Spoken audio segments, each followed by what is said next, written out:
Chapter 1, The Prophecies of Hermes. Pure philosophy is spiritual striving, through constant contemplation, to attain true knowledge of Atum the One-God.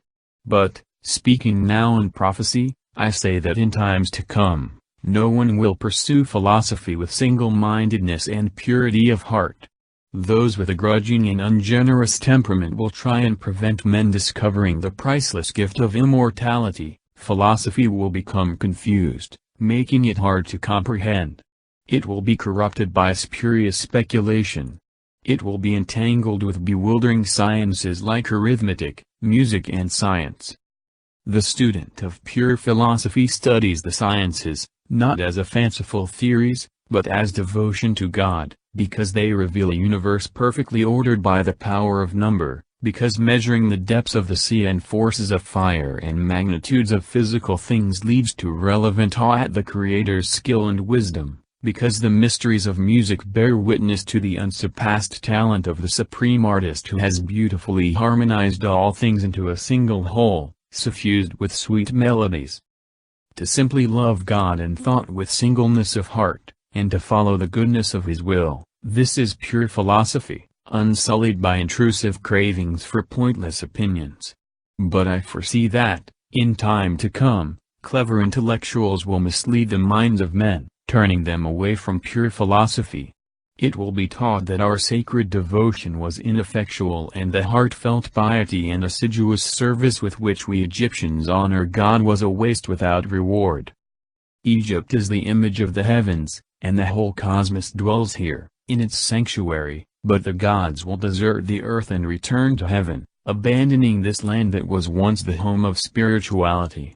Egypt will be forsaken and desolate, bereft of the presence of the gods. It will be overrun by foreigners, who will neglect our sacred ways. This holy land of temples and shrines will be filled corpses and funerals.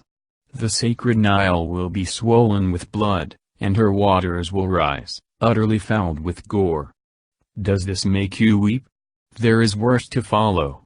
This land, that was a spiritual teacher to all humankind, which loved the gods with such devotion that they deigned to sojourn here on earth, this land will exceed all others in cruelty. The dead will far outnumber the living, and survives will be known as Egyptians by their language alone, for in their actions they will like men of another race. O Egypt!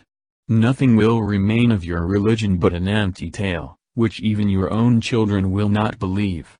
Nothing will be left to tell your wisdom but old graven stones. Men will be weary of life, and will cease seeing the universe as worthy of reverent wonder.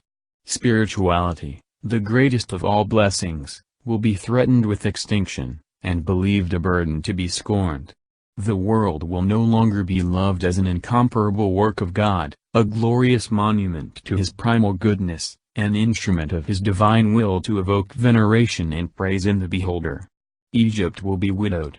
Every sacred voice will be silenced. Darkness will be preferred to light. No eyes will raise to heaven. The pure will be thought insane and the impure will be honored as wise. The madman will be believed brave, and the wicked esteemed good. Knowledge of the immortal soul will be laughed at and denied.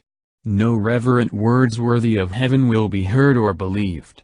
So I, thrice great Hermes, the first of men to attain all knowledge, have inscribed the secrets of the gods, in sacred symbols and holy hieroglyphs, on these stone tablets, which I have concealed for a future world that may seek our sacred wisdom.